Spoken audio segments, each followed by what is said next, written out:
Jesus. Aleluia, Deus. Deus poderoso, Deus maravilhoso, Criador dos céus e da terra, Pai amado, Pai querido. O Senhor vem abençoar, Pai, essa live, Senhor. Vem abençoar, Pai, cada um desses que já se encontram aí, Pai. Aí do outro lado, Senhor, aguardando ansiosamente, Pai, que a Tua palavra possa ser pregada, Pai.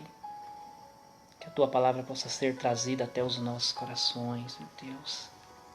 Aleluia, Jesus. Venha me usar, Pai, nesse dia, nessa noite, Pai, para falar o coração do Teu povo, Pai, para falar o coração dos Teus filhinhos, meu Deus. Venha me usar, Senhor, com a palavra de graça, com a palavra com autoridade, com a palavra, Pai, de sabedoria, Senhor.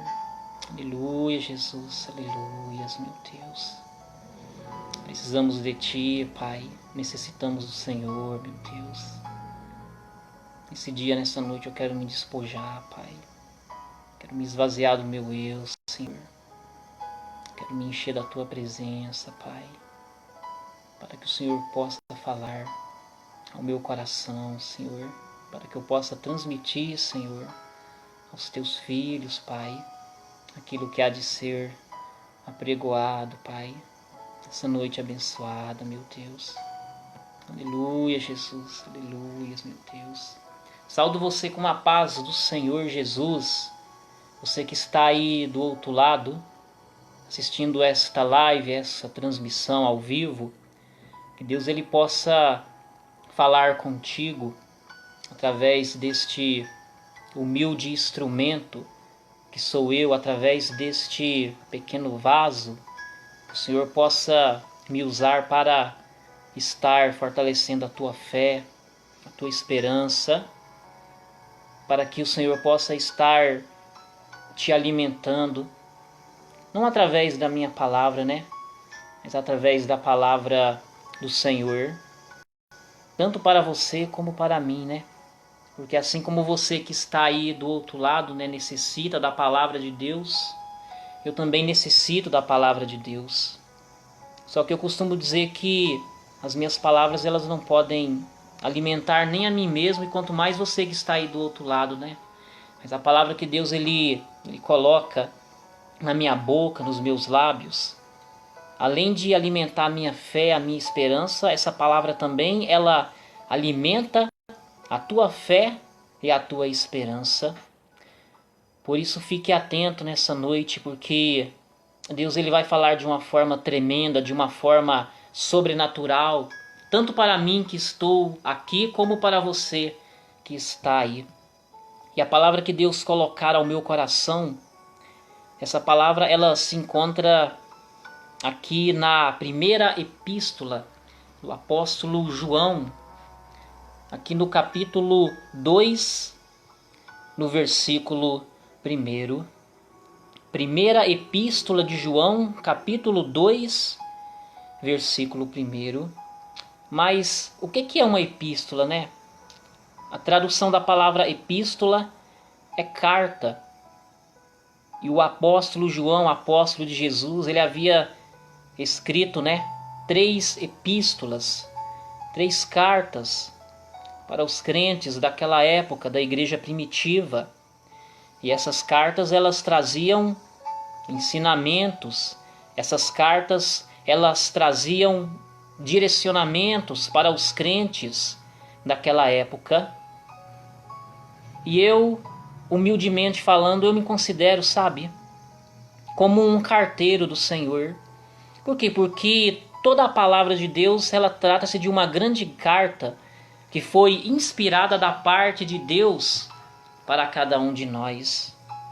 E eu me intitulo como um humilde, um simples carteiro, que tenho a missão, que tenho o encargo de trazer até você esta carta, essa mensagem, essa palavra de Deus para o seu coraçãozinho. Você vê que o carteiro ele está sujeito a tantas coisas, né? Carteiro, para entregar a carta, né, a correspondência, ele tem que enfrentar o sol, né? ele tem que enfrentar a chuva, ele tem que enfrentar o frio, né? Dependendo da casa, da residência, ele tem que enfrentar até o cachorro, né? Ele tem que enfrentar até o pitbull, né? E nesses últimos dias, né, o carteiro está enfrentando até o próprio coronavírus, né? Para entregar a carta, a correspondência, né? Por quê? Porque enquanto muitas pessoas estão isoladas, né, dentro de suas casas, o carteiro, por outro lado, ele tá na moto, ele tá a pé, ele tá na bicicleta dele, mas ele tá fazendo o papel dele.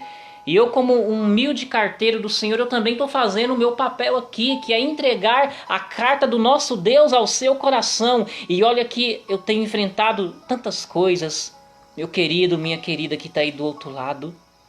Muitas das vezes para poder entregar essa carta, tenho enfrentado, sabe? Dias chuvosos, dias tempestuosos. Tenho enfrentado feras, o próprio cão mesmo, muitas das vezes.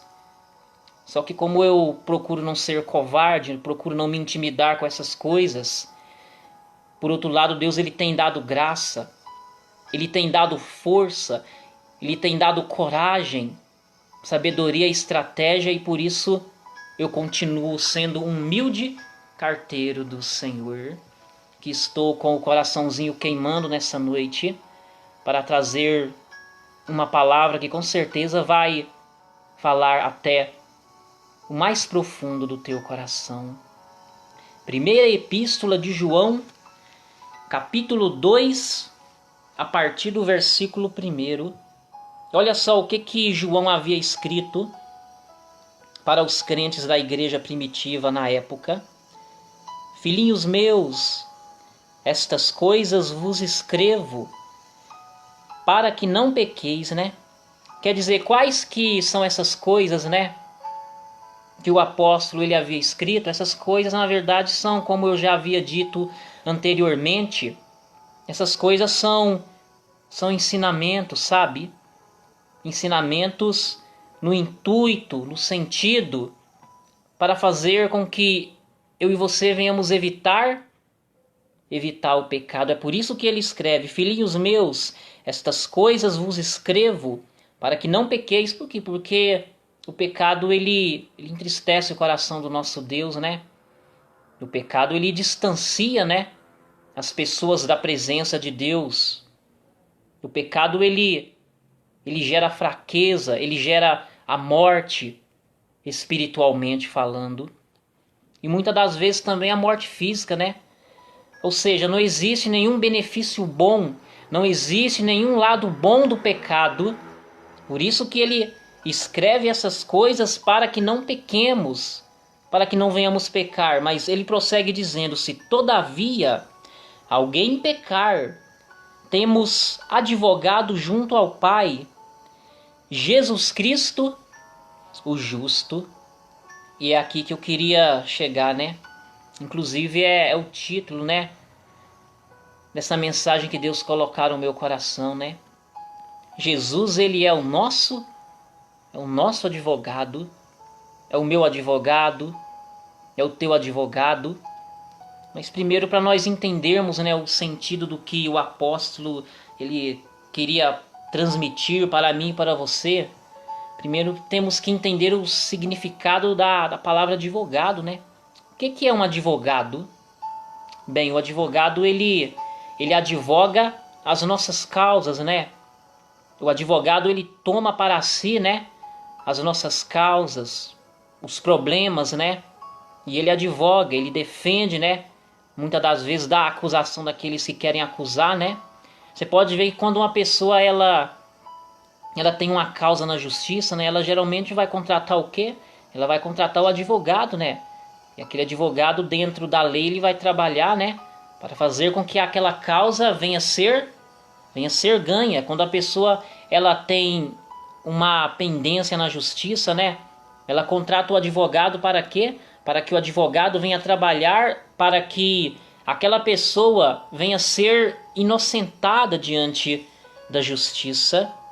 Espiritualmente falando, né, você sabe que nós temos muitas causas, né? Muitas das vezes tem o inimigo também, né, que constantemente quer acusar a mim e a você por causa dos nossos delitos, né, por causa das nossas falhas, né. Mas espiritualmente falando, temos muitas causas. Você tem causas, eu tenho causas. Claro que eu não estou me referindo necessariamente a causas na justiça, né? Também. Só que eu estou me referindo a causas na vida sentimental, na vida financeira, na vida espiritual. Eu estou me referindo a causas na vida familiar, na vida conjugal, na vida ministerial. Todos nós temos causas. Você tem causas. Eu tenho causas. Na verdade, todo mundo tem causas, né? E é por isso que Jesus, ele se prontifica como advogado para advogar as nossas causas, para tomar para si as nossas causas, para tomar para si aquilo que muitas das vezes nós não conseguimos resolver, para tomar para si muitas das vezes aquilo que nós não conseguimos solucionar. E uma coisa eu te digo nessa noite, meu querido, minha querida que está aí do outro lado.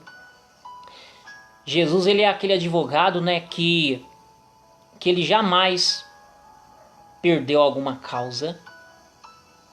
Se você for ler, né, se você for meditar nos evangelhos, né, Mateus, Marcos, Lucas, João, você vai ver que todas as causas que foram chegadas, né, que se achegaram até Jesus, nenhuma daquelas causas foi perdida, mas todas as causas foram ganhas pelo advogado que é Jesus. Aleluia, Deus. Glorificado e exaltado seja o teu santo nome. Se Jesus no passado ele não perdeu nenhuma causa, saiba também que não é a tua causa e nem muito menos a minha que ele há de perder. Se Jesus no passado não perdeu nenhuma causa que havia se achegado até a ele, saiba que não é a tua causa e saiba que também não é a minha causa que ele há de perder. Você quer ver uma coisa interessante com respeito a isso? Eu quando estava fazendo a meditação, né? Jesus ele me levou aqui no Evangelho de Marcos, aqui no capítulo 5, no versículo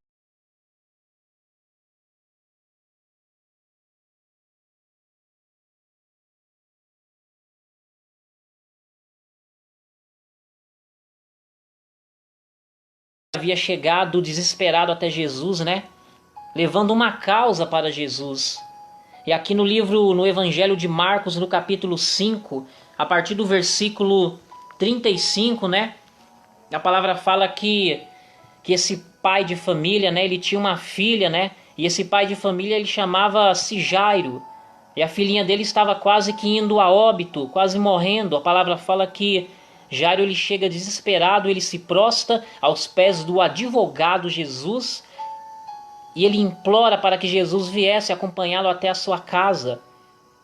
E a palavra fala que agora Jesus ele acaba concedendo ao pedido de Jairo e ambos agora começam a caminhar para a casa de Jairo. Só que aqui no versículo 35 falava ele ainda: quando chegaram alguns da casa do chefe da sinagoga, a quem disseram: tua filha já morreu, por que ainda incomodas o mestre? Olha só que coisa, né? Você que está aí do outro lado, né? Você vê que Jairo ele havia levado a causa dele até Jesus, né? Até o advogado dos advogados que é Jesus. Só que quando agora eles estão se aproximando, né, da casa de Jairo, sai alguém de dentro da casa de Jairo dizendo para o próprio Jairo, né? Olha, tua filha já morreu, por que você ainda incomoda o mestre? Quer dizer, não tem como mais você ganhar a tua causa. Era exatamente o que essas pessoas haviam dito para o Jairo. Jairo, desista. Jairo, não tem jeito, não tem como. Tua filha morreu, acabou. Não tem como mais você ganhar a tua causa. Você sabe que muitas das vezes acontece assim contigo, né? Você sabe que muitas das vezes acontece assim comigo também, né?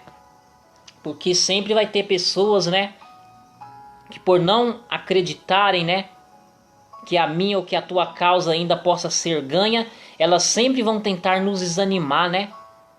Mais ou menos o tipo, né? Para de orar, para de buscar a Deus por esse teu familiar, por esta pessoa do teu convívio. Desista, retroceda. Isso não vai acontecer. Ou não é assim que acontece? Porque era exatamente o que estava acontecendo na vida de Jairo. Você pode ver que era exatamente pessoas que estavam não fora, mas exatamente dentro da casa de Jairo. O que significa isso? Significa dizer que muitas das vezes a pessoa que vai se levantar, né, para nos desanimar, para abater a nossa fé, às vezes são pessoas que estão dentro da nossa própria casa. Às vezes a pessoa que vai se levantar para abater a tua fé, para dizer que não tem mais jeito para o teu sonho, para a tua situação, para dizer que não tem mais jeito para o teu problema, para a tua dificuldade, muitas das vezes essa pessoa ela vai estar dentro da tua casa, dentro dos teus relacionamentos, dentro dos teus vínculos de amizade, dentro do teu trabalho, dentro das tuas amizades, porque era exatamente o que havia acontecido com Jairo. Você vê que essas pessoas, né, que haviam se achegado até ele dizendo: desista, Jairo, não tem mais jeito, estava não fora, mas dentro da casa do Jairo. Então, cuidado, viu, com as pessoas do teu convívio social, cuidado com os amigos, cuidado com os familiares. Por quê? Porque inconsciente ou não, eles podem ser levantados para abater a tua fé, para esmorecer a tua esperança. Eu digo isso por experiência própria, porque eu já passei por isso e eu sei como é. Agora veja a atitude de Jesus em relação a estas palavras negativas. Aqui no versículo 39... Mas Jesus, sem acudir a tais palavras, disse ao chefe da sinagoga: não temas, crê somente crê. Quer dizer, o que significa isso, irmão Éder? Significa uma coisa, que primeiro Jesus ele não absorveu essas palavras negativas, e ele em seguida ele falou para Jairo: Jairo, não tenha medo, Jairo, não te espantes, crê somente crê, somente creia. E é o que Jesus está falando para você que está aí do outro lado tremendo, com medo da situação. É o que Jesus está falando para você aí que está aí com o coraçãozinho atemorizado. Por quê? Porque é o que ele ministra ao meu coração. O Éder, fala para eles não temer, fala para eles não ter medo, fala para eles acreditar, fala para eles somente crer, crer somente. A paz do Senhor, pastora Maria Regina, pastora da minha igreja onde congrego. Deus possa abençoar você, o nosso irmão, pastor Francisco. Saudade de todos vocês e o da congregação. Missionária Ana Maria, Deus possa abençoar a senhora também aí na cidade de Campinas, né? Nossa irmã Iane Cristina, Deus possa abençoar você aí também, minha querida. Deus possa abençoar a tua casa, a tua família, né? Minha irmã de sangue, minha irmã em Cristo, a Poliana Alves. Que Deus possa abençoar você, sua casa, sua família. Que Deus possa abençoar você que está aí do outro lado assistindo essa live, essa transmissão, né? E olha só o que Jesus está ministrando, né? Ao teu coração, ao meu coração. Eu confesso que eu precisava ouvir isso daqui da parte do Mestre. Ele está dizendo para mim, ele está dizendo para você: não tenha medo, não te espante, creia somente creia. Por quê? Porque crer é o suficiente. Crer em Jesus, crer na palavra do Mestre. Você quer ver uma outra coisa interessante que o Senhor havia revelado ao meu coração? Aqui no mesmo Evangelho de Marcos, mas no capítulo 9, agora no versículo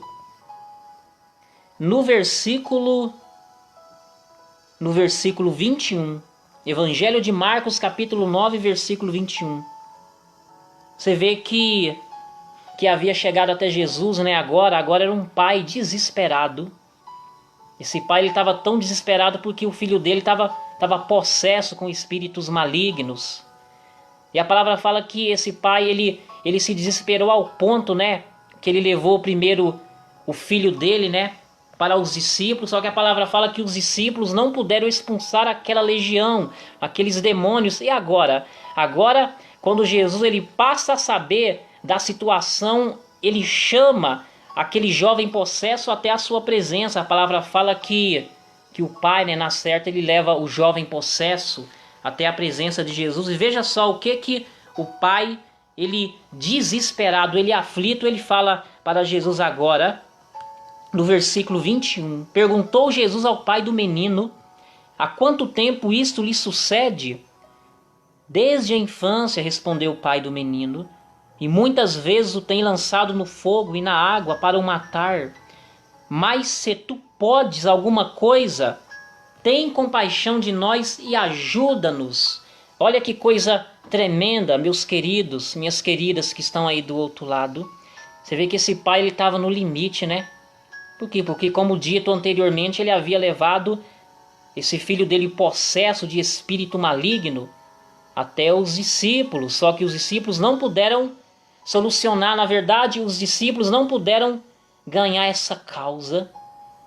E por conta disso ele estava desacuçoado. Na verdade, esse pai estava, sabe, no limite, sabe? Estava com a fé já quase esvainecendo mesmo, esmurecendo. Você sabe que hoje tem pessoas nessa situação, não é verdade? Você sabe que hoje tem pessoas desacuçoadas, pessoas frustradas, pessoas que estão ao ponto de perderem as suas esperanças. Por quê? Porque foi nesse lugar, foi naquele outro lugar, achando que o problema, achando que a causa, achando que a situação iria mudar, só que pelo fato de não ter mudado, hoje a pessoa está frustrada, está desacuçoada. A pessoa foi naquele, foi naquela, a pessoa consultou esse, consultou aquela outra pessoa, né? No intuito, na esperança de ter a causa ganha, de ter a causa julgada a favor dela. Só que no ato de não ter sido acontecido como ela achou que aconteceria, hoje ela está frustrada, ela está desacuçoada. E quem sabe eu estou falando com pessoas nesse momento aí, você que acreditou nesse ou naquele, você que depositou a tua esperança nessa ou naquela pessoa, e pelo fato de não ter acontecido como você pensou que aconteceria, você hoje se frustrou, você se decepcionou e você está igual esse pai. Mas uma coisa eu quero te dizer nessa noite: não perca a tua fé, não perca a tua esperança, porque a palavra que Deus tem para mim e para você é uma palavra de vitória. E veja só a resposta de Jesus para esse pai que havia lhe dito: mas se tu podes alguma coisa, tem compaixão de nós e ajuda-nos. Ao que lhes respondeu Jesus: se podes, tudo é possível ao que crê.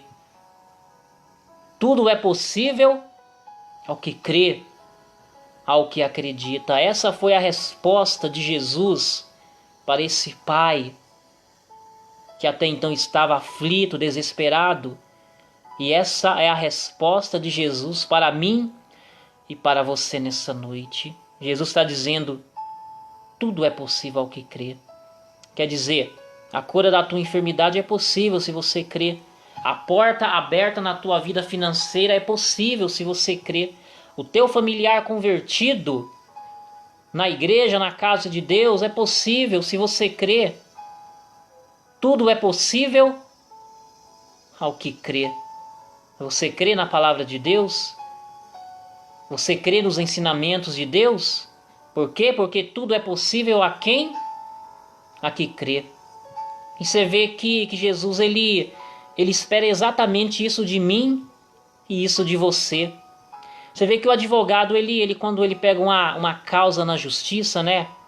Quando ele pega, tipo assim, exemplo, ele pega um dinheiro, né, para receber, ou para receber para o seu cliente, né? Para ganhar aquele dinheiro, geralmente ele vai combinar sempre uma pequena porcentagem como pagamento, né? Para que então o advogado ele possa exercer o trabalho dele e ganhar aquele dinheiro, aquela herança, né? Para o cliente dele, para aquele que o contratou. E o que Deus ele quer de mim, de você, né? Para que ele venha advogar as nossas causas. Não é dinheiro, não é a nossa casa, não é a nossa renda, não é a nossa conta bancária, mas é exatamente o que está sendo apregoado nessa noite. O que é que ele quer da minha parte para que ele possa divulgar a minha causa, irmão Éder? Ele quer que você somente venha crer, porque foi exatamente o que ele falou para Jairo. E por fato de Jairo ter crido, Jairo também teve a causa dele julgada. Por quê? Porque a filhinha dele, depois de morta, mesmo morta, ela reviveu, ela ressuscitou. Aleluia, Jesus. E esse pai, depois que esse pai creu, depois que esse pai acreditou, o filho dele, que até então era possesso dessa legião, passou a ser liberto. Por quê? Porque o que Deus ele quer, o que Jesus ele quer de mim, o que Jesus ele quer de você, para que ele possa julgar a tua ou a minha causa, é que somente venhamos crer na palavra, acreditar, confiar, esperar no tempo dele, no momento dele, agir em prol da tua, em prol da minha vida. E por que que ele quer, né? Por que que ele pede isso de mim, de você, para que venhamos crer? Sabe por quê, queridos? É porque isso daí é forte que eu vou dizer para você, viu? Tem fases da vida onde a gente acha que a nossa causa não vai ser ganha. Ou não é assim que acontece? Ou será que isso acontece somente comigo, somente com o irmão Éder? Tem fases da vida onde a gente acha que a nossa causa não vai ser ganha. É por isso que ele espera que eu e você venhamos crer. É por isso que ele espera que eu e você venhamos dar credibilidade no trabalho dele, na palavra dele. Por quê? Porque tem hora que a fase da vida torna-se tão difícil que a gente chega a até pensar, né? Ah, dessa vez ele não vai ganhar minha causa, não. Já estou há tanto tempo esperando e até agora nada. Já estou há tantos anos esperando que essa causa venha sair e até agora nada. Ah, eu acho que ele não vai ganhar minha causa, não, né? Ou não é assim que acontece contigo? Porque é exatamente o que acontece comigo. Hoje eu tenho algumas causas ganhas na minha vida, sabe? Que Jesus ganhou. Só que eu vou te contar uma coisa, viu? Teve fase da minha vida onde eu achei que ele nem iria ganhar. Por quê? Porque o tempo estava passando, né? Os anos. Eu comecei a pensar, Jesus não vai ganhar minha causa, não. O tempo está passando, os anos e até agora nada. A minha causa continua presa, ele não vai ganhar, não. Aí você sabe o que aconteceu? Aconteceu que quando eu menos estava esperando, ele bateu na porta da minha casa. Quando eu abri para ver, era ele dizendo: aí a causa tá ganha, a causa caiu, comemora, a vitória é tua. E é o que ele fala para você hoje, é o que ele fala para mim hoje. Que ainda que o tempo passe, que ainda que os anos passem, se você entregou a tua causa nas mãos dele, ele vai ganhar a tua causa. Por quê? Porque até então não existe nenhuma causa que ele tenha perdido ou que ele jamais perderá. É por isso que ele quer que venhamos esperar o tempo dele, o momento dele, porque tem fases da vida onde a gente acha que a causa não vai sair, não. Não é verdade? Tem fases da vida onde a gente pensa que dessa vez ele não vai ganhar, não, né? Só que daí é quando a gente menos espera que ele aparece, sabe? Aparece batendo na porta da nossa casa, a gente vai lá, abre lá e vê que é ele, dizendo: olha, meu filho, minha filha, aquela causa que você colocou nas minhas mãos, eu acabei de ganhar ela. Por isso o ensinamento, né, dessa passagem, né, esse ensinamento tão profundo, né? Como a irmã Yane comentou aí, né? É forte mesmo. Porque quando eu absorvi isso para dentro de mim, ardeu o meu coração. Porque eu creio que todos nós passamos por estas situações, né? Eu creio que você que está aí do outro lado aí, você passa por essa situação, né? Onde você pensa, dessa vez eu não vou vencer não, dessa vez a coisa não vai fluir não, né? Só que é quando você menos espera que Jesus ele chega até você com a causa ganha. É quando você menos espera que Jesus ele manda no teu WhatsApp dizendo: olha, meu querido, minha querida, olha meu filhinho, minha filhinha, meu cliente, a tua causa saiu, comemora, porque a vitória é tua. Aleluia, Jesus, graças a Deus. Você vê que Jesus ele é o que mesmo? Jesus é o teu, Jesus é o meu advogado. Jesus é o nosso advogado, né? Você vê que um dos papéis do advogado é defender as pessoas, né? Geralmente o réu, né? Aquela pessoa que cometeu algum delito, né? Aquela pessoa que cometeu, né? Algum crime, agora ela tem uma pendência com a justiça, né? Se essa pessoa ela tem condição, ela vai fazer o quê?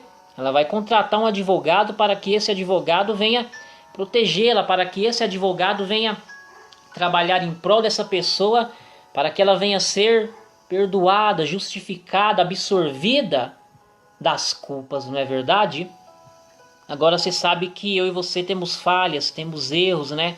Estamos sujeitos a pecar, a errar. E por isso a necessidade de Jesus como nosso advogado nos julgar dos nossos pecados, dos nossos delitos que possamos cometer no mundo espiritual. É por isso que o apóstolo João ele havia escrito, né? Filhinhos meus, estas coisas vos escrevo para que não pequeis.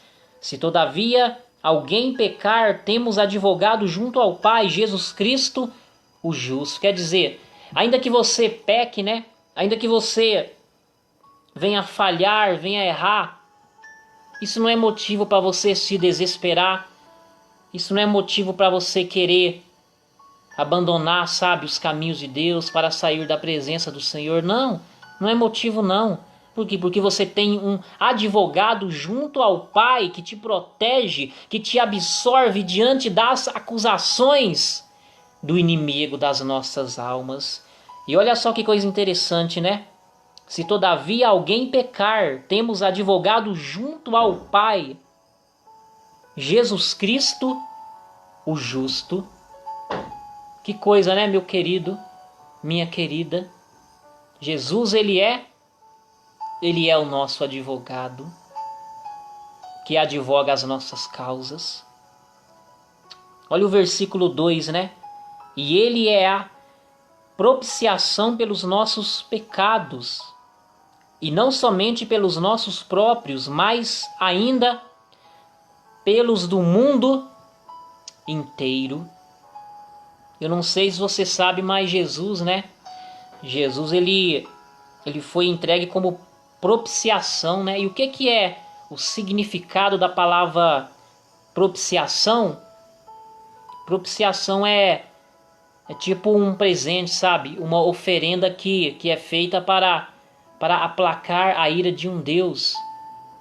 E Deus, ele estava muito irado, sabe? Muito bravo com a humanidade por causa do pecado. E era somente o ato de Jesus ser entregue como propiciação que iria acalmar, que iria aplacar a ira de Deus. Para que Deus pudesse acalmar, era necessário que Jesus viesse passar por tudo o que passou. Era necessário que Jesus viesse sofrer tudo o que havia sofrido. Por isso que o apóstolo ele escreve, né, que Jesus ele é a propiciação pelos nossos pecados, né? E não somente pelos nossos próprios, mas ainda pelos do mundo inteiro. Uma coisa legal que Jesus, né, que Deus Pai havia revelado, né, ao meu coração, eu vou compartilhar com você aí, né, para nós aproveitar essa pregação, essa transmissão, né? Tá aqui no livro de Colossenses, capítulo 2, versículo 14. Olha só que coisa interessante isso daqui, né? Nós estamos falando que Jesus ele foi entregue como propiciação, né? Ele foi entregue como oferenda para aplacar a ira de Deus, né? Agora, olha no livro de Colossenses, né? Carta de Colossenses, capítulo 2, versículo 14. Tendo cancelado o escrito de dívida que era contra nós e que constava de ordenanças, o qual nos era prejudicial, removeu inteiramente encravando na cruz. Você vê que o versículo ele trata, né, de dívida, né? Você pode ver que uma das piores coisas que uma pessoa pode ter na vida é a dívida, né? Por quê? Porque a pessoa, por conta da dívida, né, ela pode perder a vida dela, né? Quando ela faz dívida com alguém, ela não paga esse alguém, ela pode perder a vida dela, né? Alguém chega e tira ali a vida, né? Por causa da dívida. A pessoa ela pode perder a moto, pode perder o carro, né? Pode perder o terreno, perder a casa. E por conta da dívida a pessoa ela perde até o nome, né? O nome dela fica grampeado, né, na justiça, né? No SPC, no Serasa, nome sujo, né? Por quê? Porque ela fez uma dívida e no ato dela não ter quitado a dívida com aquela empresa, né, com aquela rede de supermercado, agora o nome dela foi parar na justiça, no SPC, no Serasa, ou seja, o nome dela que estava limpo agora passa a estar sujo. Espiritualmente falando, né, nós tínhamos uma dívida impagável para com o nosso Deus. Sabia disso? Tínhamos uma dívida impagável que nem o homem mais rico da terra poderia pagar sequer a nossa dívida, o tão alto que era. Só que a morte de Jesus, o ato de Jesus ser entregue como propiciação para aplacar a ira de Deus, o sacrifício de Jesus, que ele se sacrificou, os sofrimentos de Jesus por tua e por minha causa, serviram para quitar, para cancelar, para pagar esta dívida imensa que nós tínhamos para com Deus. E hoje, quando as pessoas elas aceitam Jesus como o único e suficiente Salvador, você sabe o que acontece? Acontece que essa dívida imensa, ela é quitada, ela é cancelada, na verdade, ela é perdoada, ela é pagada. Por quê? Porque Jesus morreu exatamente para quitar, para cancelar, para perdoar essa dívida. Por isso, uma vez que a pessoa ela aceita Jesus, ela tem a dívida altíssima dela agora perdoada e o nome dela que estava espiritualmente sujo diante de Deus, agora passa a estar limpo diante do Pai. Você pode ver que as pessoas hoje que ainda não aceitaram Jesus, né? O nome dessas pessoas no céu tá sujo, sabia disso? Tá sujo sim, por quê? Porque ela ainda é uma devedora para Deus. Quando Deus ele puxa lá no sistema celestial, né? Ele percebe que o nome da pessoa ainda está sujo, né? Mas quando essa pessoa ela aceita Jesus, o nome dela passa agora a estar limpo. Sabe o que significa isso? Que o seu nome está limpo diante de Deus. No Serasa de Jeová, você que aceitou Jesus, seu nome está limpo. Ou seja, não tem nada constando no teu nome. Você que aceitou Jesus, você está com teu nome limpo no céu. Por isso erga a tua cabeça. Por quê? Porque além de você estar com teu nome limpo no céu, no Serasa celestial, você também tem crédito com Deus. Aleluia, Jesus. É desse jeito mesmo.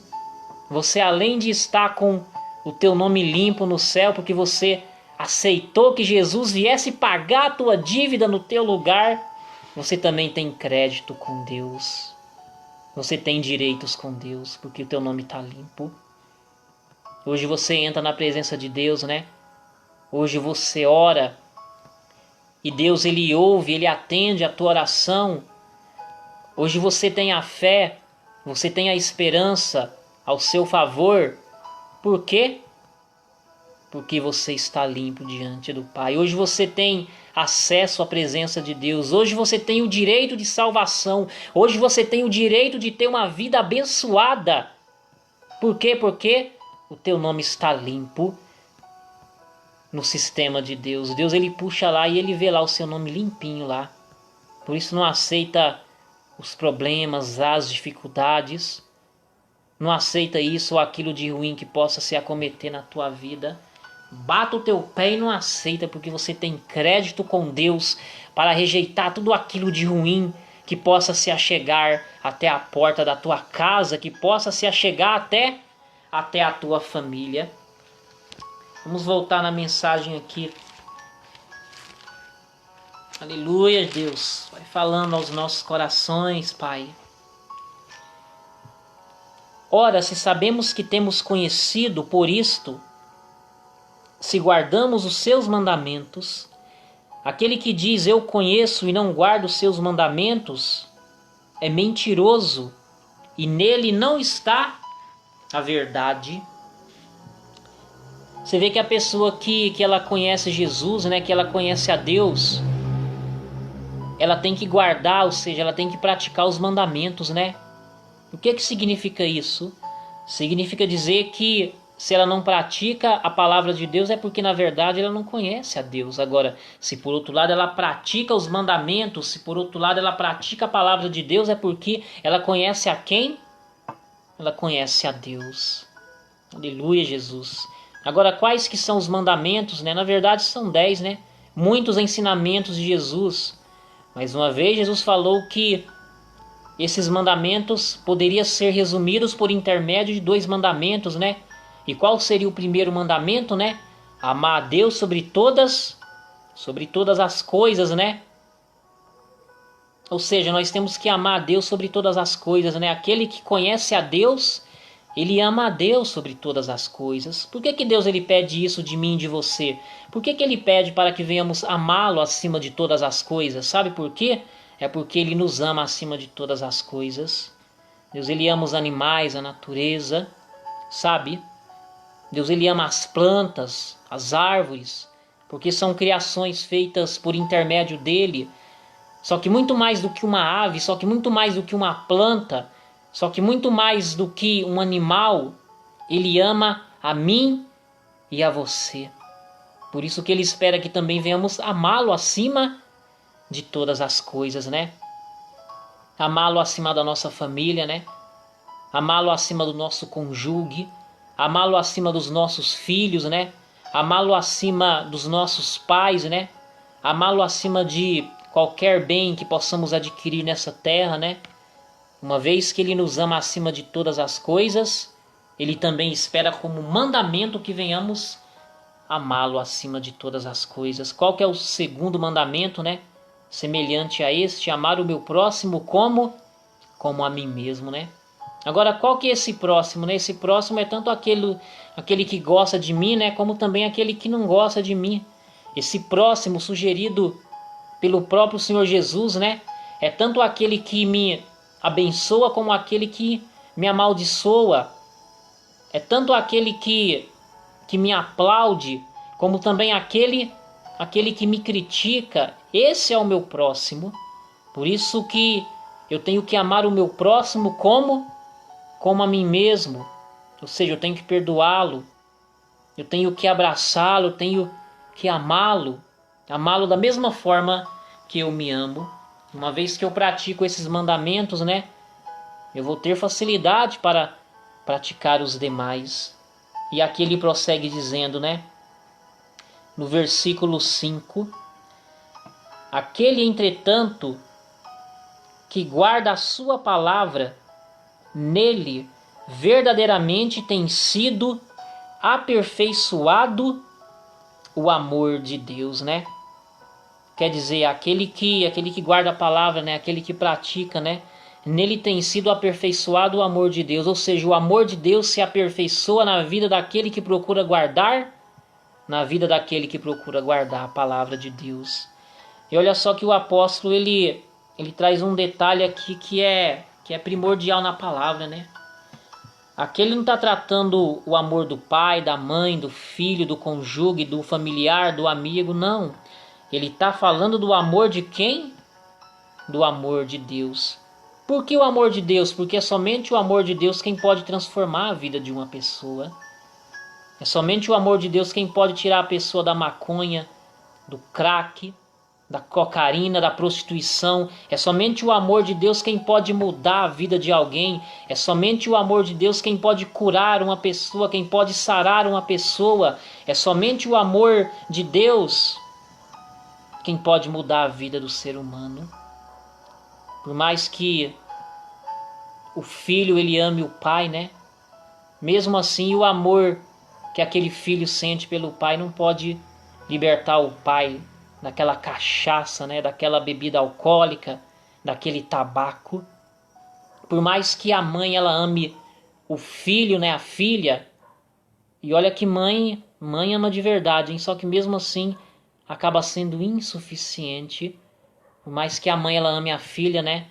Mesmo assim, aquele amor puro, genuíno de mãe não pode libertar da prostituição, da mentira, do adultério e de tantas coisas prejudiciais, não pode libertar do mundo, né? Mas o amor de Deus, o amor de Cristo, estando em mim, estando em você, estando nessas pessoas, traz libertação, traz mudança de vida. Por isso que o mundo não entende, né? Você sabe que o mundo não entende pelo fato de não entender, critica, julga, né? Peraí, a pessoa roubava, a pessoa matava, a pessoa fazia isso, fazia aquilo de errado, a pessoa bebia, a pessoa fumava, se envolvia com o tráfico e hoje ela está na igreja? O mundo não entende. Não entende por quê? Não entende porque o amor de Deus é capaz de provocar essas mudanças extraordinárias na vida de todo e qualquer ser humano. Aleluia, Jesus. Aleluias, meu Pai. Aquele, entretanto, que guarda a sua palavra, nele verdadeiramente tem sido aperfeiçoado o amor de Deus. Nisto sabemos que estamos nele. Aquele que diz que permanece nele, esse deve também andar assim como ele andou. Aqui o apóstolo João, ele está falando de Jesus, né? João está falando que aquele que está em Jesus, aquele que permanece em Jesus, ele tem que andar como Jesus andou. Quer dizer, se eu e você permanecemos, se eu e você estamos em Jesus, sugere que nós temos que andar como Jesus andou. Agora, como que Jesus andou, irmão Éder? Jesus, ele andou como mesmo? Perdoando quem lhe ofendia, né? Jesus andou na humildade, na simplicidade. Jesus andou no amor do Pai. Jesus andou não fazendo o mal, mas fazendo o bem. Se nós estamos em Jesus, nós temos que andar assim como ele andou, perdoando aqueles que nos ofendem, abençoando aqueles que nos amaldiçoam, procurando gostar daqueles que não gostam de nós, sabe? Andar não com o coração orgulhoso, com o coração vaidoso, né? Mas andar com o coração humilde, com o coração simples diante do Pai. Será que nós temos andado dessa forma? Por quê? Porque se nós estamos em Cristo, é assim que devemos andar. É assim que a palavra ensina. É assim que a palavra nos orienta. E uma coisa eu te digo, viu? Para uma pessoa ela poder agir dessa forma, ela precisa do Espírito Santo, ela precisa do amor de Deus, sabe? Dentro do interior dela. Por quê? Porque na carne ela não vai conseguir. Por que às vezes a pessoa ela tem dificuldade de perdoar outra pessoa? Por conta do amor de Deus. O que leva uma pessoa a perdoar a outra pessoa que lhe ofende é exatamente o ato do amor de Deus estar dentro dessa pessoa.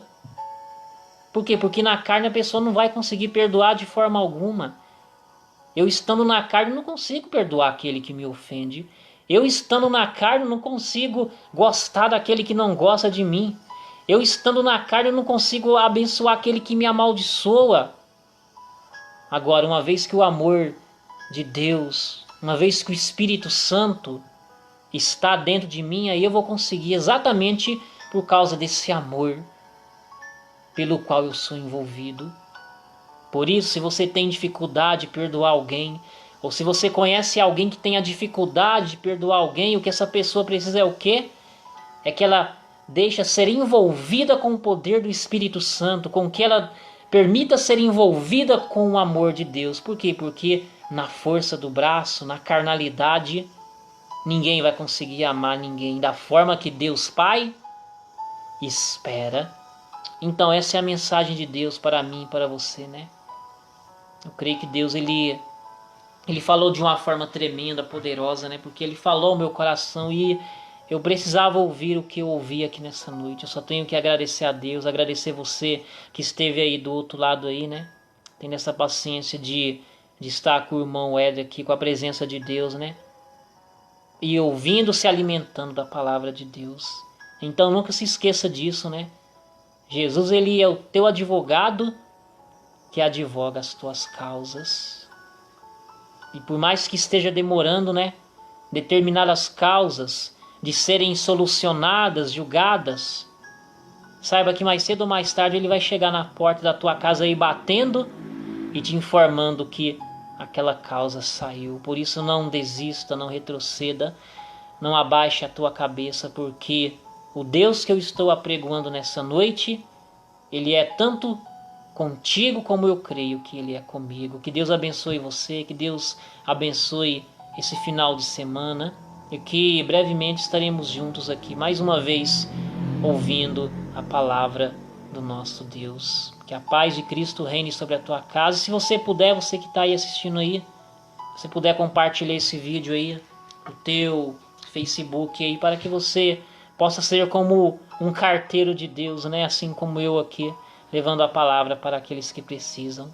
Amém? Meu querido, minha querida, povo de Deus, povo abençoado. Que a paz de Cristo reine sobre você e que o Senhor conceda uma noite abençoada. Em nome de Jesus, obrigado pela tua atenção e a paz do Senhor Jesus.